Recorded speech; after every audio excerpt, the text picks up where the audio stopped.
Hello, dear hearts. Greetings on this new year, this New Year's Day of 2025, January the 1st. And I wanted to reach out to say thank you so much for all of your messages of care and wanting to connect on this new year, bringing in the best energy for all of us.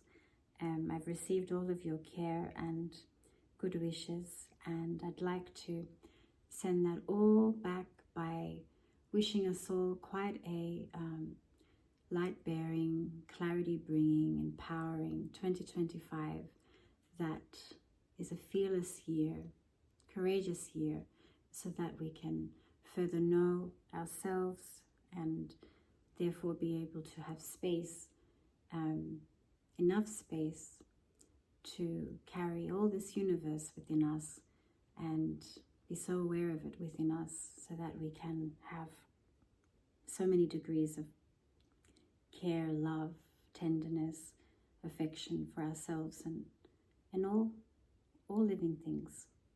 Everything, in fact, everything that is ours, everything that we have, everything that we share, as well as all that we can see and rely on in a way that sometimes is also discreet, like the kindness of our elements and how we can value them more and more throughout the course of this year and beyond. Astrologically, ever since the typical Mayan calendar had shifted, in many ways was stated to have come to an end. And we can say that 2011-2012 point was also a key shifting point worldwide for various different reasons.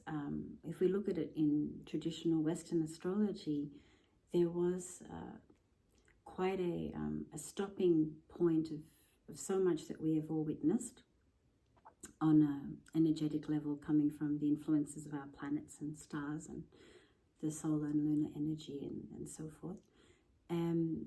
But more importantly, what came thereafter, and we can all distinctly look at what has been taking place from that point onwards until now in our own individual experience and collective experience.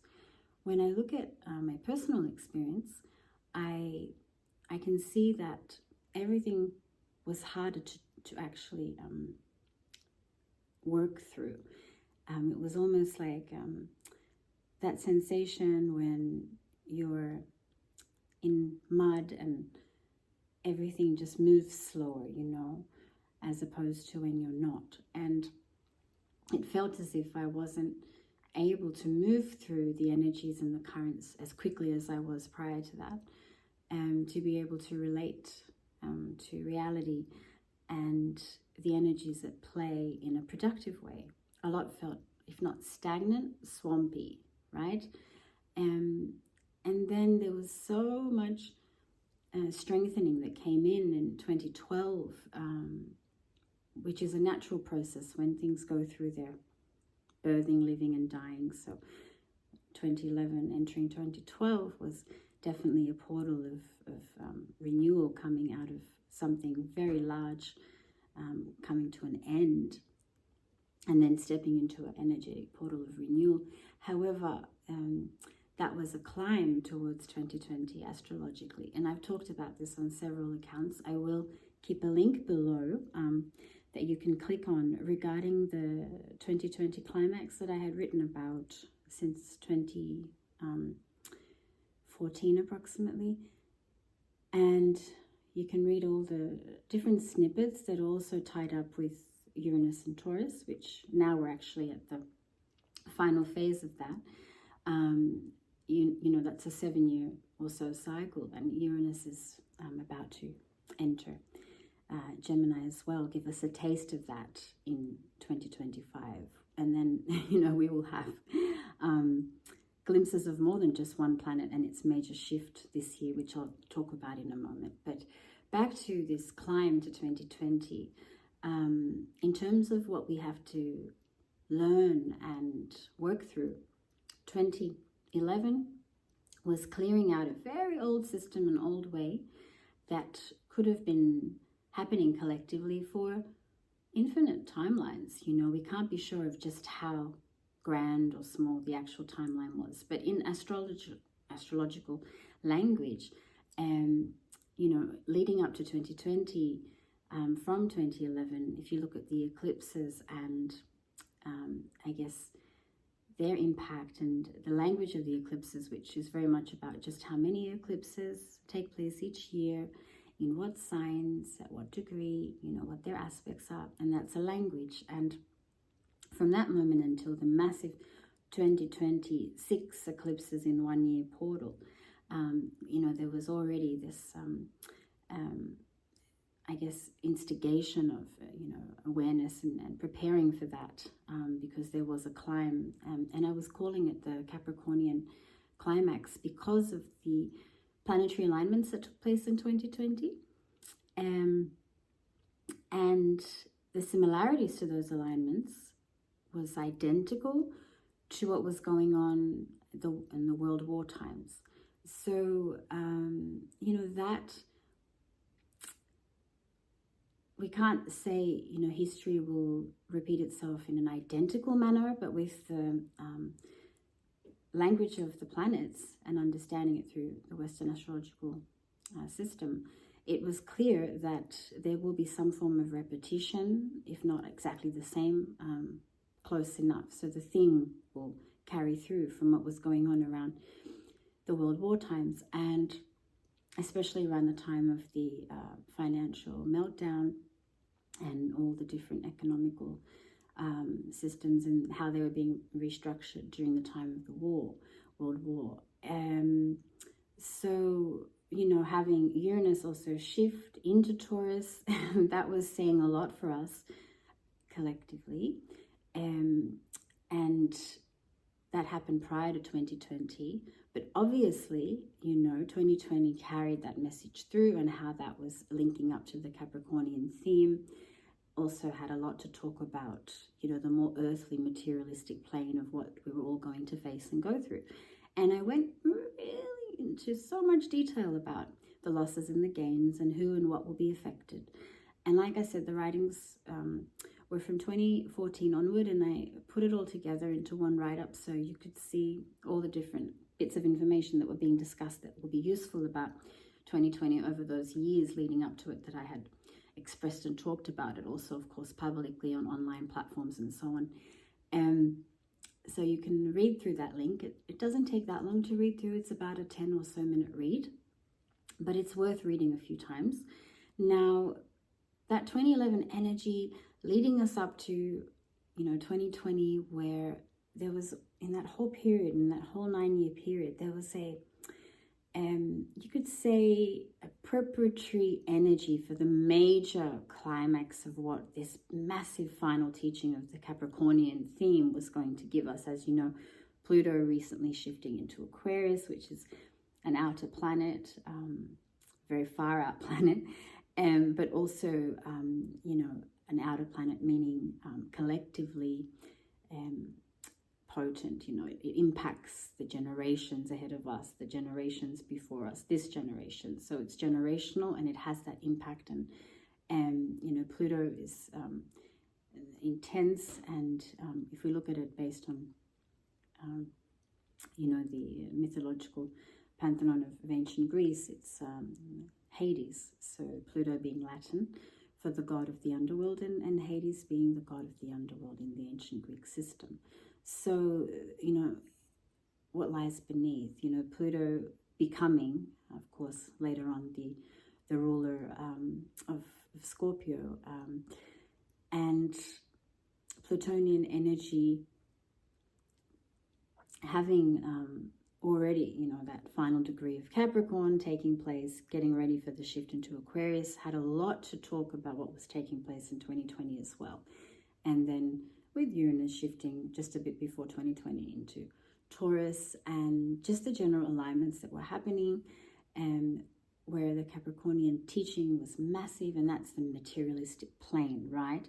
But it was also presenting a final teaching of an old system structure that isn't going to continue on. But from 2011 leading up to 2020, we were being taught about that final structure that is not going to be continuing on. And what that means is, on a collective level, the whole relationship towards the material plane and matter, right, will be shifting, will be changing. And those of us that are here, that have been incarnated in service, that are here with this aspiration to help others, including ourselves, to be patrons of, the utmost, most supreme, highest good in terms of benefit. And, anyone that's working on that level, the healers of this earth, the seers, those who are in connection with nature, who work the fields, who are doing their best to help nature, the elements. I mean, there's so many degrees of how this can apply to you. But just to label a few, I'm doing this because it's important to understand the experience you would have all had, you would have all gone through as you were living in the center of these key teachings that were taking place in that 9-year period prior to the 6 eclipses of 2020 and the Capricornian climax, And that was walking us through a shedding of a very old system which works with the material plane, and it is about hard work. It is about that artist's climb up the mountain when we look at Capricorn traditionally, but it also has a lot to do with ambitious states of worldly concerns, and so much that is about what we have to see at face value, not so much about what is on a deeper, more hidden level. And of course, it's an ultimate example of the materialistic world and what keeps us locked into it, what keeps us bound into it in many ways, what holds us in some state of repetition. So, Capricorn is traditionally ruled by Saturn.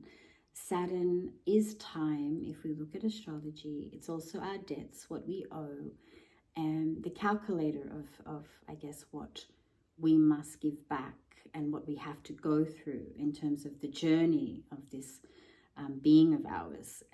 But it is a very strong presence that can be very strict, very tough, very disciplinary oriented, and structured to the point where if you want to break free, you may not feel that in a typical Saturnian energy. But Saturn energy carries so much wisdom because it is time, and where there's time, there's an infinity, because if someone rules time, there's also a timelessness, and in that there's so much knowledge. But it's difficult to approach the Saturnian energy, and the way that has played through a long period of Saturnian or Chronian, chronos if we say in Greek language, timeline where the Chronian energy and the Saturnian energy has, I guess, taken lead, it can now somewhat seem like we're children again and uncertain of who's our ruler, because the teachings in that whole 9-year period have been very Saturnian. They've been very tough, a lot of peeling, a lot of shedding skin. Those of us, like I said, that are here for this higher purpose, this higher good, that have incarnated for that, we will find ourselves, if we reflect on that timeline, going through one teaching after another. And, Saturn can really push us to the boundary of our own limits. It can really get us to the boundary within ourselves and do everything it can to create some kind of a fortification, a protective layer to give us what we need as well, to be structured and certain in our own lives and direction. But in saying this, the Saturnian energy can also have its challenging points, because Capricorn can also keep us in a certain structural repetition, keep us bound into certain comforts, habits, routine, keep us also comfortable in matter, right? So as this whole new kind of way or, relationship to this earth and our lives and the lives of others and our own journey, which has come post everything that is 2020. It's like being, a child and, not sure of who our ruler is, because this Chronian, Saturnian platform of learning and understanding won't have the center stage moving forward, especially with the, Plutonian message being in Aquarius, which will take us all the way, to 20 years ahead. And I've done, and I will continue to release lots and lots and lots of information about that, but that is its own segment, so I'll give that to you separate to this.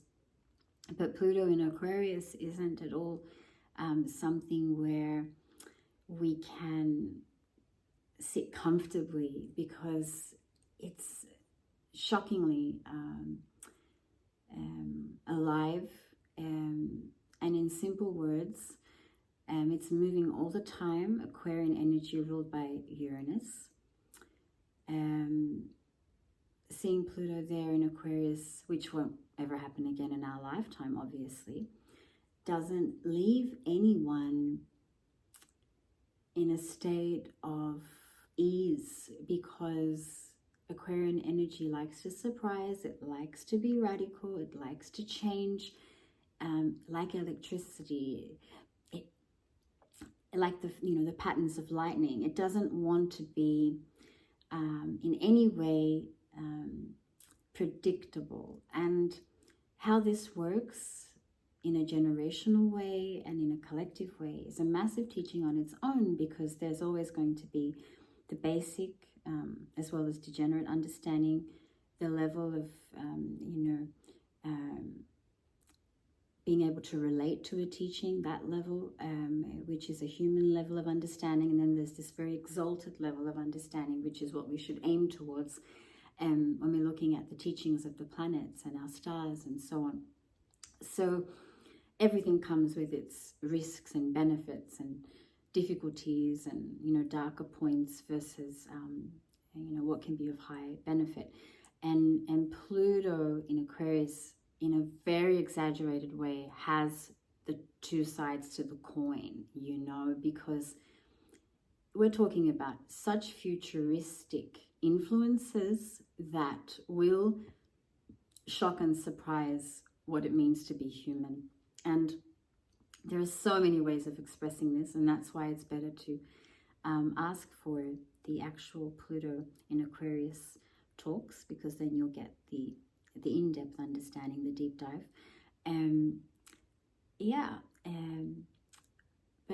Saturn and the Chronian energy just won't be at the center stage because of this. This is one reason. Post 2020, we have to understand there was a worldwide reference point that we were all experiencing at the same time, that we were all confronted with. So the world met somehow, even though generally we're all connected and interconnected all the time. 2020 made that, what that means, obvious, how we're all interdependent, interlinked.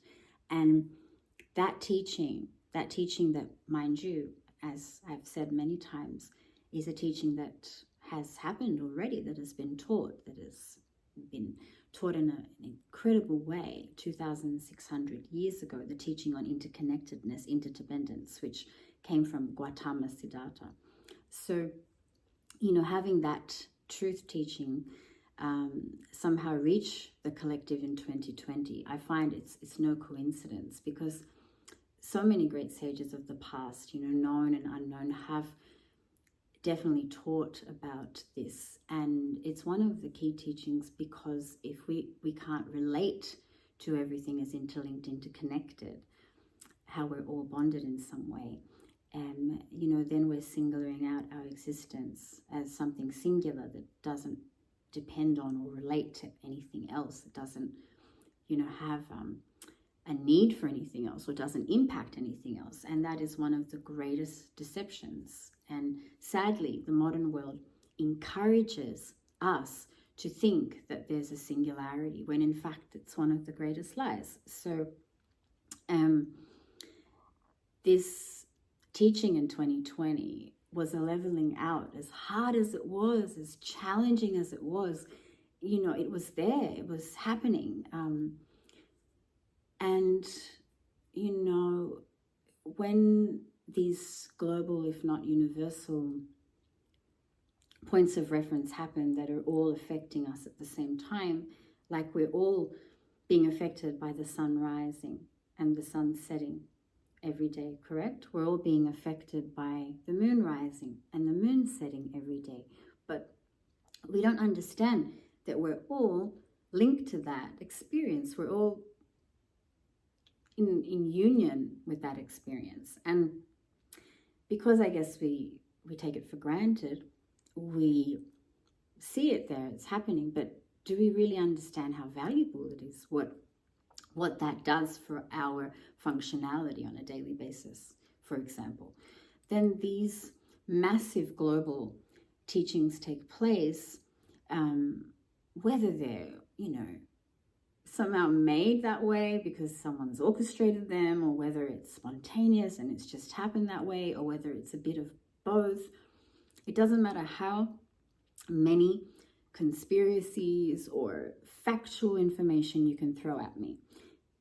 What happened in 2020, if we look at it from the astrological angle, there has been, whether we like it or not, enormous teaching there, just as everything can be a teaching for us. That in itself in 2020 was enough to say we're all being affected by something, we're all feeling, you know, amazed at what's taking place. This has never happened in our lifetime. We're all witnessing something at the same time, and it's a new experience. It's not something we can say we've had in this lifetime, so therefore we're very aware of it. And 2020 just somehow put us all in an inward dive as well, and it was forced upon us, you know, because of the circumstances. There was a lot of isolation, there was a lot of death, there was a lot of retreat-like situation, there was a lot of uncertainty, a lot of gratitude for those of us that made it, for those of us that got through that timeline. But also, I guess, a lot of questions yet to be unanswered. And the astrological information regarding that was very much the case because of the lunar nodes. And we had the Sagittarian, Gemini, Sagittarian lunar nodes very active around that time. And the eclipses in the same star signs. And I had been talking about that then and how it, you know, was relating to the uncertainty in terms of direction. But in saying this, you know, the ruler now moving forward, I mean, perhaps we could give it a bit of time before we can establish what that means, coming out of Chronos, Saturnian teachings, and stepping into something very unpredictable without the same degree of I guess you could say, you know, structure and sanity. You know, it's almost like going towards complete madness when you think of a madman, you know, like, or a scientist that's almost electrified with all his experiments, or if you think of, you know, wise sages that come with high degrees of futuristic information. You can think of the language also of astrology, because the language of astrology has a strong link to Uranus and Aquarian energy. So that too confirms a lot of what can happen through Pluto being in Aquarius. But there's more than that, you know. Uranus is going into Gemini. We're getting a taste of that in 2025 and moving forward. So there we have it, another air sign, and all about information and communications and, you know, the world of mass communication and expression, and how we're dealing with the world when we talk about telecommunications, the internet, and how we're, I guess, using that very futuristic understanding and technology and ability combined with the transformative aspect that Pluto has, you know. So 2025, there will be more major shifts, mind you. You know, of course, Saturn is moving into Aries. That will be for around 3 years or so. Neptune is another major outer planet station that gives collective, you know, change and transformation through the teaching it has. Neptune, what it means, what it represents in Greek language, it's Poseidon. Is very different to Pluto, to Hades, and to Chronos and Saturn, but, you know, still the fact that it's changing into, we're getting a taste of its, you know, presence in Aries as well in 2025 is really already starting to give us a bit of a glimpse in terms of our rulers moving through this next stage of the way. The lunar nodes are also shifting, and the lunar nodes will be shifting very soon, in a few days, going to be going into the direction of, believe it or not, Piscean energy, and coming out of Virgo, the lessons of Virgo, going towards Piscean energy. So just as we're leaving Pisces, we're also not leaving Pisces, because we're going in the direction of Pisces for the next 18 months. But we have the teaching, you know, of all this time, you know, Neptune in Pisces, and then starting to prepare for Neptune shifting into Aries, getting a taste of that. But, you know, all of these planets will retrograde back. They're not going to be staying yet in that transitional next point. So it's 2026, in fact, and I've said this to so many, where after 2020, it's the big denominator of so many major worldwide affairs, events, and I guess a marker in where we're all at. So it's good that I'm giving you a very detailed offering for this introduction into 2025 and greeting you all, because I want you to see the pattern. I want you to understand the language from 2011 as a reference as we go forward, okay? And what has been happening and spinning, and what's been, I guess, put into the tapestry of our collective commitment, and particularly for those of us who have incarnated really wanting to be of service, be here for the utmost benefit, and also for those of us who are aiming to do that, right? And for everybody else, it'll be so much more volatile, because the anchor in these times, you know, that really keeps us centered and grounded is our commitment to the whole, not just ourselves, our deep need to be of service to where it's in need, right? And how to do that, how to best apply ourselves to be able to do that. That's the anchor. Because, you know, the death energy is just swift as ever. It can take us at any given second. And because the elements are not as healthy as they have been, and therefore nature and the earth and land isn't as healthy as it has been, there's a lot of sicknesses, and it's not as easy to feel stable even in our health, in our physical strength, in our posture. You know, a lot of us are getting crunched up like this when we should be, you know, our posture should be more, you know, like that. And, you know, all of this lack of mindfulness around posture, around physical health, because it all comes together for the, of course, not just healthy physical state, but also overall health, particularly our mental state. You know, one other big thing about what's coming, you know, is the mental health department will be a huge area of concern because of, again, the intensity of the astrological influences, and how like 20 years of Pluto in Aquarius will be affecting people's minds as well, you know, with a 7-year entry of Uranus in Gemini, which will further exaggerate what that means, the relationship to mind. And then we're having 3 years of Saturn in Aries, you know, Neptune for a very long time also going into Aries, starts to bring out a more rougher edge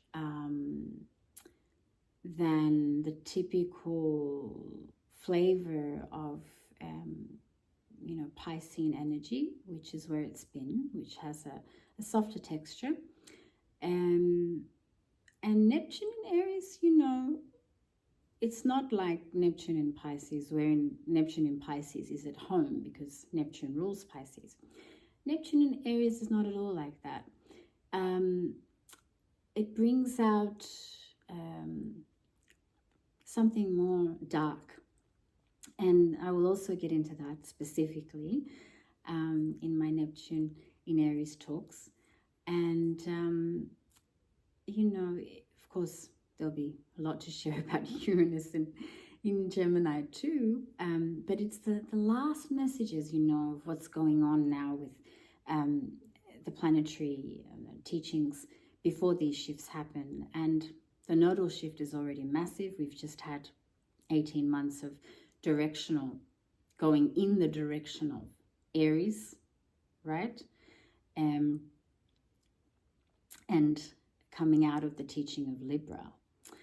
And prior to that, it was directional Taurus, coming out of the teaching of Scorpio. And now we're going in the direction of Pisces, coming out of the teaching of Virgo. So, yeah.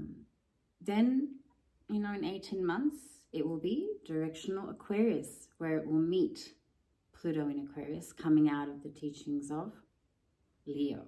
So, you know, this theme around Aquarian energy will be quite strong for the next 20-year period, and the teaching coming through Plutonian leadership, in fact, if we look at the collective teaching. Can we say already that Pluto will be our new leader, Hades, let's say? Perhaps. But I think, as I said earlier, we can give a bit of time, because we also have, as I mentioned, too, Jupiter shifting. It's different, you know, Jupiter's transits happening, you know, yearly. But even that, the way it will somehow communicate with the early degrees of Uranus in Gemini, and the last degrees, you know, of Jupiter in Gemini, and how that will somehow give us, if not a immediate, you know, face-to-face, but, you know, quite distant, but distant enough, teaching as well on, I guess, the higher points of the energy and how to best work with it. So, yeah. In a nutshell, you know, we are still coming out of the structure of the Chronian Saturnian timeline, which peaked in 2020. The world as we know it collapsed. You know, whole structure and systems collapsed, and the rebuilding has been happening in stages. We're 5 years into it now, and a lot of us can see now, 5 years looking back, so much of what we couldn't see in 2020. So, you know, the inflations that have taken place, that have been massive. There has been just so much of what has been stated. That's why it's very good if you read what I, you know, written and worked on from 2014 onward until 2020. You'll really get the flavor of all I'm sharing right now as well, because it will link everything up very gently and well for you. But also the somehow the wavy, bumpy ride to what's, you know, happening as we progress. And the extremes there, of course the volatility is there, but there is also a kindness that's so present and available as we go through all of this, because we're trying so much to understand, I think, why. And in that questioning, the seeking of truth becomes more evident, and there's a need for it. We start to want it more. What's really going on? We want the truth. Tell us what's happening. And that truth seeking thirst for it is rising internally. So we want to go more inward and understand our own inner truth and who we really are and what we really want and where is everything heading. How can we steer things better? How can we direct things better for the greater good? And in saying this too, there's somehow a push for being assertive with our time, our space, our conditions, as tricky as it is, the element of selfishness is peaking. And if we look at it from a planetary level, having this directional Aries energy, and also, the planets that will be in Aries moving forward too, somehow, when we look at the dark tone around that, do spell out a bit of a self-oriented way. But we can break through that, and rise to the more altruistic, higher degree, greater degree of the teaching.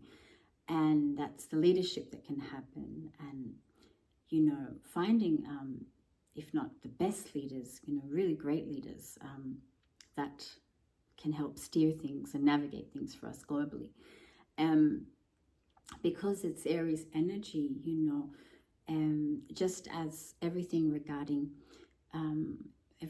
regarding what was going to happen in 2020 onwards, particularly around the wars and these major structural shatterings that happen, like with the pandemic, with our financial systems, and that's all been stated through the astrological predictions. But now it's really about somehow coming to terms with the different forces at play, because 2025 will make them relatively obvious.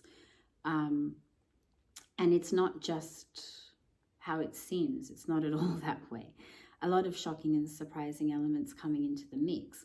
So being human is one element in the mix, and then there's just so much other stuff that we're going to have to come to terms with and witness. So it's a major year, I'd say, 2025, and it gives us, some relationship to the energetic general theme before the planets go back to where they have been all this time, the planets I had mentioned. But we get a taste, like we did with Pluto going into Aquarius and going back to Capricorn, back into Aquarius, So we'll have a bit of that going on in 2025 with Uranus, and a bit of that with Saturn, a bit of that with Neptune, okay?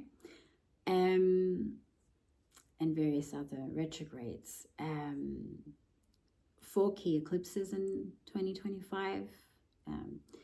And we will have some total eclipses as well in 2025, I believe, too.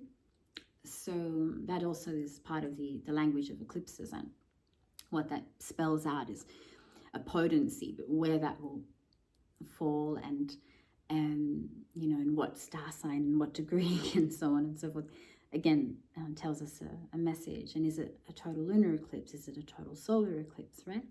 So, that also tells us a lot. And when I checked, it was lunar eclipses that are in the total positioning. So,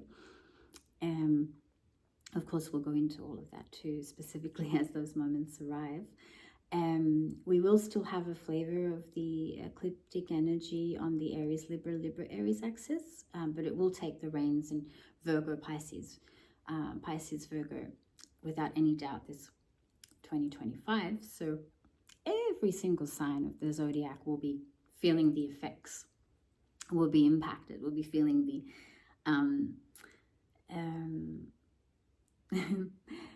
I guess the teachings, the challenges, the energetic drills, you know, of what all of these planetary positions and aspects and, you know, all of their energetic messages are doing. You know, we will have, every star sign will have something to receive from all of what's going on in our skies.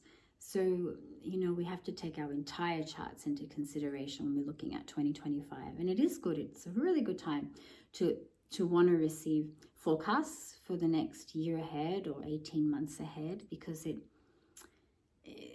we're getting there. We're still in the dying portion of the year. We're in the dying portion of the year until the astrological new year. So we have next up the lunar new year, and then we have the astrological new year, which is at the equinox time, as the sun enters Aries in 2025. And you know, the lunar new year is around the end of February 2025, and we're moving out of the year of the dragon, going into the year of the snake. Incredible energy, serpentine energy, you know. And I have to say, dragon energy has also been subtle because it's mystical. Even though dragons are massive, you know, what they teach, you know, the impact of dragon's presence, it's not going to come to you in a way that you can say, oh, that has been the dragon, you know, the energy of the dragon. Not at all, because they're mystical, and, you know, the way they work through the elements and how they're working through all of these planetary teachings, and have been this last year, is a lot of friends of mine that love the lunar calendar has said that they've really felt the blessings of the year of the dragon. And I agree. I totally agree, because somehow you go through a lot and it's very hard, but you know, dragon energy gives you the gift, you know, of knowing yourself, and helps you arrive to a more authentic state. Serpentine energy, on the contrary, can be very healing, but at the same time, it can come with a lot of anger and aggressivity. So we have to be very peaceful if we can. Peace is the main request for 2025. And that way we will have more energetic respect, and therefore healing capacity, because serpentine energy has a lot of healing energy to offer. If we have more respect, then we can have more of that healing capacity. So have your, I guess, awareness intact. If you feel that, you know, there's a lot of fire and things burning up for no reason, which comes with Aries too, and we have a lot happening in Aries, and eclipses happening in Aries, and key planets moving into Aries. So can't really be specific with the wording yet on our new collective ruler, but we all have our personal rulers, planetary rulers, and they have their different dances throughout the course of our lives. We can shift, you know, but collectively we definitely have planetary rulers, and it goes on with country, locality, and, you know, it can be very, very specific. Organizations have planetary rulers. So yes, in terms of a collective rulership, and the teaching that's been very strong up until recently has been this Chronian, you know, Saturnian teaching. So now we can say we've been beaten around, you know, we've been hit very hard, which is a natural give with the Saturnian energy, to, I guess, learn and cleanse and purge and and above all, ascend, you know, with that cleansing and purging process, you know, then you're able to carry more. And I guess in that capacity to carry more, you're capable of healing yourself and others with so much more dignity and boundlessness. And when there's that receptivity, which is nothing to do with singling out, you know, the I, or being here as something singular. When we are connecting in a more interconnected way and partake in that with awareness, it's an incredible gift. So I'm so thankful to have been able to share all this. Yeah. Another wonderful way of working with this teaching of interconnectedness is, you know, what connects us. You know, you can contemplate on that in 2025, and I can give you some examples, but the film industry, film connects us, you know, sport, when you go and see a football match, how many other people are doing that worldwide? You know, so it's a collective experience. Film, as I just mentioned, like, for example, the film Amélie. I'm sure many of you have watched it. It's a French film. And, you know, every time the soundtrack is played, I'm just giving you an example. You know, how many people on a worldwide level are touched by that soundtrack or remember their experience when watching that film? You know, so it's a collective experience watching a film, watching Amélie, because you're not alone in that process, right? Music, of course. Songs, all sorts of songs, you know, music, classical hits. I mean, the hits of today, so much is a collective experience when we look at the creative platform. And it's a way of connecting. And then when you think of prayer, if you think of our beliefs and how we go and we connect, like if we're going to a church or if we're going somewhere to meditate or if we're, you know, in a collective way, joining forces, connecting that way to pray and be together and in a fashion of union that's coming from wanting, again, to help ourselves and others through aspiration, through whatever that belief wants us to express. You know, you're doing that united, you're connecting. So, you know, belief and prayer does that. It connects us, doesn't it?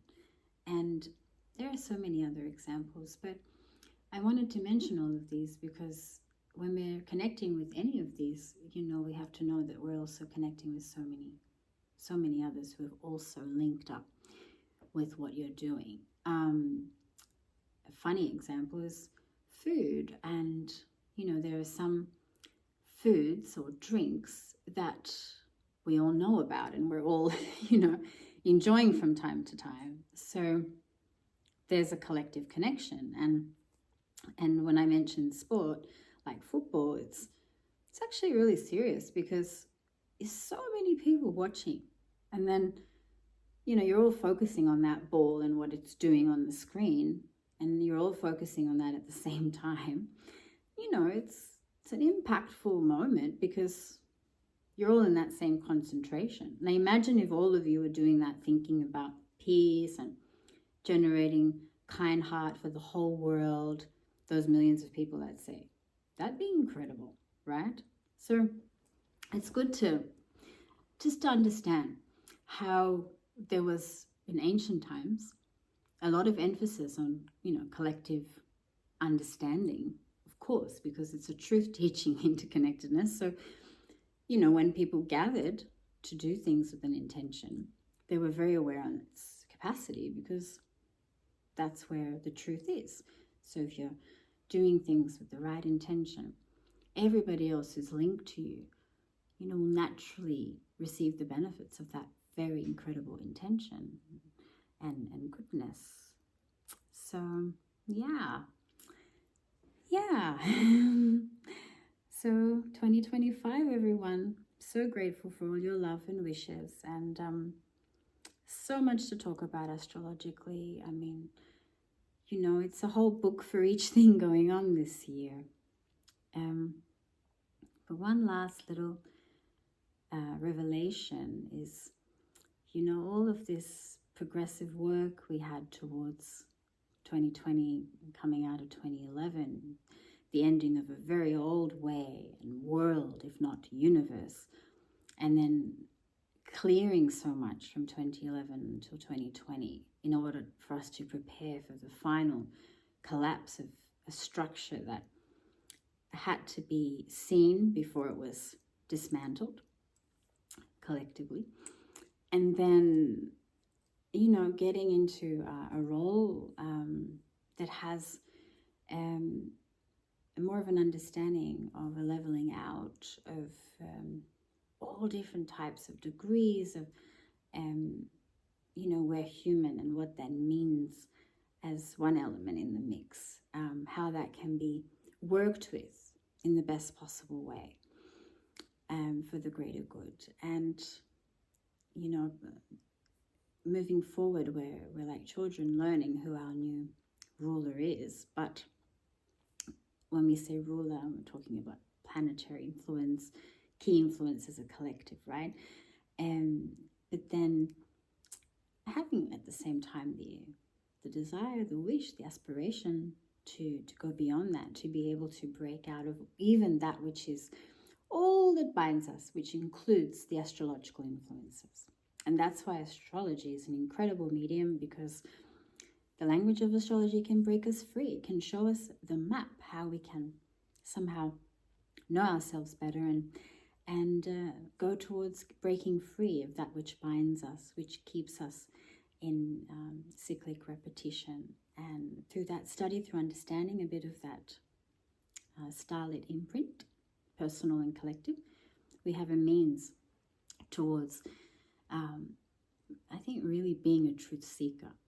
So they come together, and I'm very grateful, so thankful. I mean, so many great teachers are still with us, great healers, great awakened and learned, incredibly learned beings. We're so lucky because we have them all still with us, and I'm personally very thankful to all of mine, and so grateful for everything they've given, because we can continue to help and continue to benefit thanks to them, and praying that, you know, all of you really do link up to that highest truth, that highest potential, and call out for it and always check in with it, because that's your personal responsibility.